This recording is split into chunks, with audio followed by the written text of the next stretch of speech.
Pangalawang winner, 250 tickets ang binili. 250,000. Wala siyang maraming pera. 7 anak niya, 2 namatay.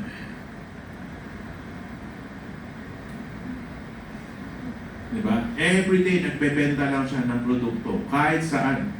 Nung merong Fortuner na bumangga doon sa Ninoy Aquino Airport, doon siya pumunta kasi marami daw nag-uosyo, so doon daw siya magbebenta. Buti nga, hindi siya kinamayan ni Ramon ang nung bumisita si Ramon. Diba? Tapos one time nasa mall. Nandun daw siya sa customer siya binibentahan. Yung, di ba yung nasa video, ano yung sabi niya? Ibong Adarna. Okay? Ang mga binibentahan niya yung mga babae na panggabi yung trabaho.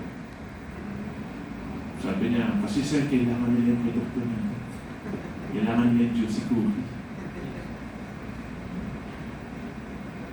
Wala siya malaming pera. Yung pinagbentahan, di ba pagbili ng ticket may produkto, ibebenta niya yung produkto, tapos bibili siya ulit. Ayun, hanggang sa umabot ng 150,000.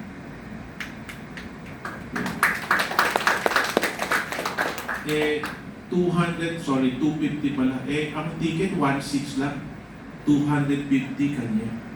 So, every 4 tickets, every pang-apat na ticket, pag bunot mo, pangalan na naman niya. Every pang-apat na ticket, pangalan na naman niya. Kaya, kotse, 50,000, 20,000, 25,000.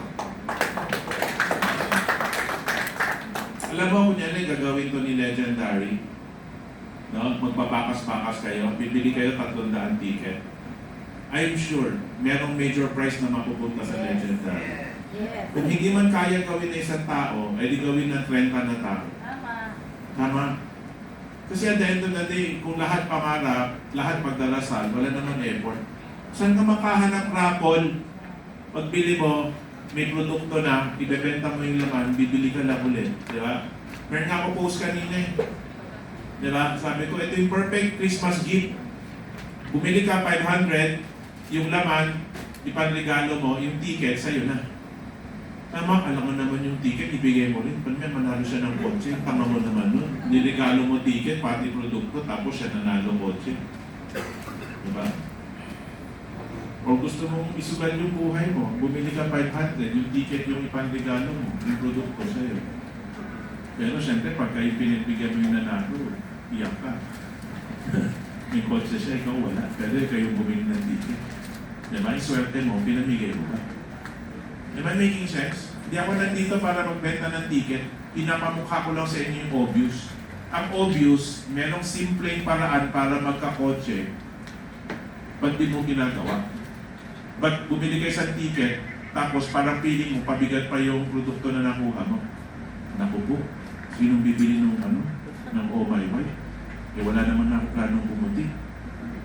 Diba? Gusto ko nang mamatay na maitim. Mamaya sabihin nila, napulot ako sa ospital, hindi ko kakulay yung mga kamag-anak ko.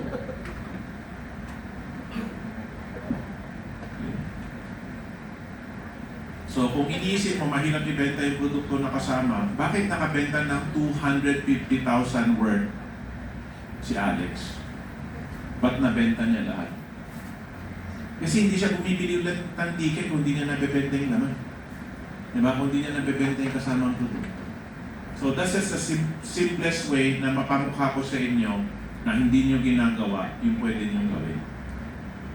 Kasi kung magsisipag lang, di ba, instead of 1 hour a day ka magbenta, 10 hours a day ka magbenta. Nung empleyado ka, 9 hours ka nagtatrabaho, di ba? Tapos mamamasukan ka, ang tag mo doon, biyabiyahe ka, magko-commute ka, 2 hours, 3 hours, papunta. Pauwi, 2 hours, 3 hours. Di ba? So 16 hours na yung naubos. Tulog na kasi sir. Okay lang, okay lang. So anyway, ano mo, kasi pa 8 o'clock na, kumain na ba sila? Kumain na ba kayo? Oh, pakain ko na. Baka may mag-pass out na dito. Kasalanan ko pa. Sabi, hindi ako dumating. Yun lang yung sa akin. Pinakita ko lang to, no? Tapos before this, by the way, nasa yung phone ko, nandito ko pala sa bulsa. So, you know, before si JB magbenta, Nagpacking pa yan. Yung buong umaga, yung binenta nila Tommy Chanko kahapon, nagpacking pa siya. Baka kala nyo tayo-tayo lang siya dyan sa